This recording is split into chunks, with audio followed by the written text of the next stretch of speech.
샬롬, 주님이 주시는 평강이 여러분에게 임하길 간절히 기도합니다. 오늘도 날씨가 쌀쌀합니다. 춥다 하면은 하기도 싫고 움직이기가 싫습니다. 무엇인가 할 수 있는 시간이 되었으면 좋겠어요. 큐티를 해보세요.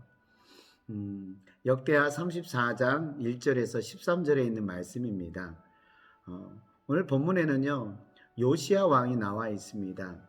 이 요시야 왕에 대한 평가는요, 아주 좋은 평가를 내리고 있습니다. 하나는 누구하고 같냐면은 다윗과 같다 이렇게 이야기하고 있습니다. 이거는 왕들 중에서 최고의 찬사입니다. 다윗과 같다고 하는 것은 다윗처럼 하나님을 정직하게 믿었다는 것입니다. 그러니까 다윗과 같다고 하는 것은 요시야 왕에게 있어서는 최고의 찬사입니다. 그리고 남유대 왕들 중에서 신앙개혁을 정말 잘한 왕이 있습니다. 그 대표적인 왕이 히스기야 왕인데, 이 히스기야 왕과 양대 산맥을 이루는 사람이 누구냐면 요시야 왕입니다. 요시야 왕도 히스기야 왕처럼 아주 대대적인 개혁을 이룬 왕이라는 것입니다. 근데 이 요시야 왕이요, 왕이 오른 나이가 몇 살이냐면은 8세입니다. 아주 어린 나이에 왕이 올랐습니다. 이 요시야 왕과 같이 어린 나이에 오른 왕이 있었다면 요아스 왕입니다. 요아스 왕은 7살 때 왕위에 올랐습니다. 그래도 처음에는 신앙적 개혁을 이루게 되는데 그에겐 누가 있었냐면 신앙의 스승인 여호와야다라고 하는 제사장이 있었습니다. 그에게 도움을 받고 가르침을 받아서 요아스 왕은 신앙적 개혁을 했습니다. 그런데 요시야 왕에게 있어서는 이런 스승도 없었다는 것입니다. 그렇지만 신앙적 개혁을 이뤘던 왕이라는 것입니다. 이렇게 요시야 왕이 신앙적 개혁을 이루며 히스기야 왕처럼 같다는 평가를 받고요, 다윗 왕처럼 믿음의 사람이라고 인정을 받을 수 있었던 이유가 무엇이었을까? 그걸 오늘 본문에서 찾을 수가 있습니다. 한번 보겠습니다. 3절에 있는 말씀입니다. 제가 읽어드리겠습니다.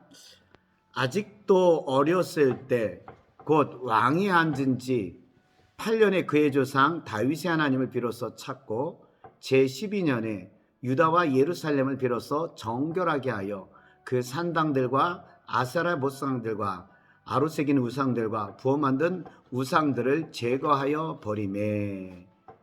아멘. 이 말씀에도요, 요시야 왕을 소개할 때 아직도 어렸을 때 어린 나이에 왕이 되었다는 겁니다.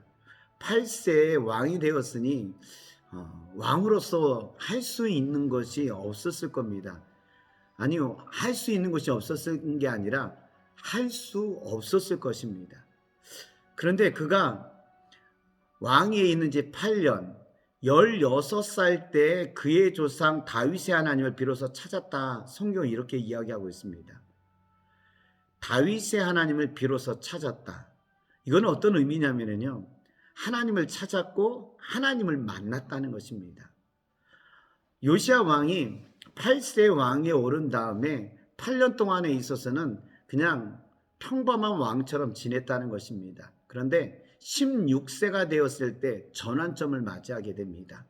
이 전환점을 맞이할 수 있었던 이유는 그가 하나님을 찾았고 하나님을 만났다는 것입니다.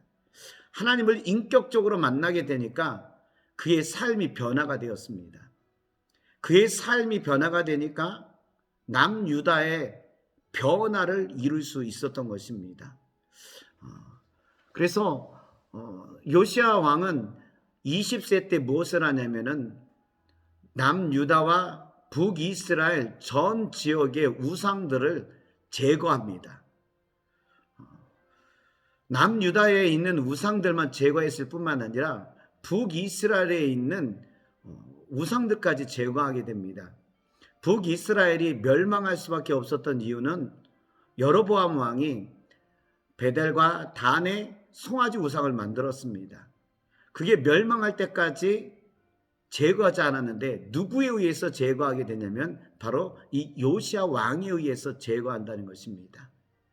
북이스라엘 19명의 왕이 세워지는 그 기간 동안에 아무도 하지 못했던 이 일을 요시야 왕이 비로소 그것을 제거하는 것입니다. 이처럼 요시야 왕은요, 신앙적 개혁을 하는 데 있어서 남유다와 북이스라엘 전 지역을 향해서 개혁을 하고 있습니다. 그리고 26세 때에서는 무엇을 하냐면은 성결 정화 작업을 하게 됩니다. 교회 안에, 성전 안에 있었던 우상들을 제거합니다. 그리고 무너졌던 성전을 보수 공사를 하게 되는 게 26살 때이라는 것입니다. 이처럼 요시야 왕을 보면은요, 그에게 신앙적으로 이끌어주고 도움을 줬던 사람이 없었습니다.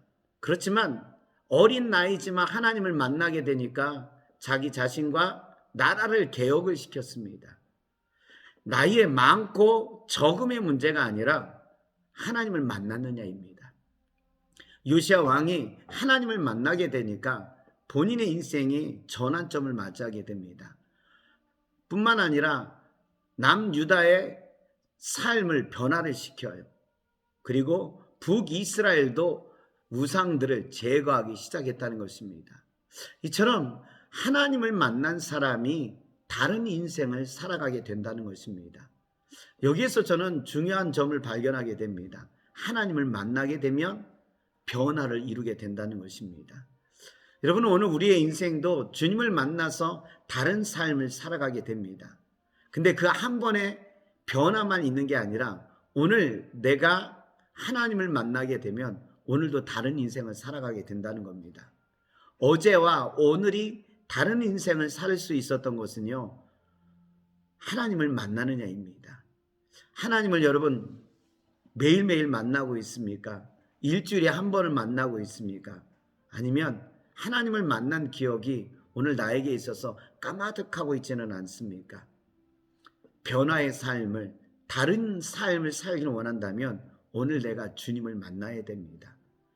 요시야 왕은 16세 때 주님을 아주 깊은 만남을 가지게 되었습니다. 그러자 20세 때 개혁을, 26세 때는 성전 개혁을 하고 있습니다. 개혁을 멈추지 않고 있었다고 하는 것은 그가 늘 주님을 만나는 삶을 살아가고 있었다는 것입니다. 오늘 우리도 주님을 만나는 그런 삶을 살기 원합니다. 주님을 깊은 만남이 오늘 여러분의 삶 속에서, 또한 제 삶 속에서 이루어지기를 간절히 축원합니다.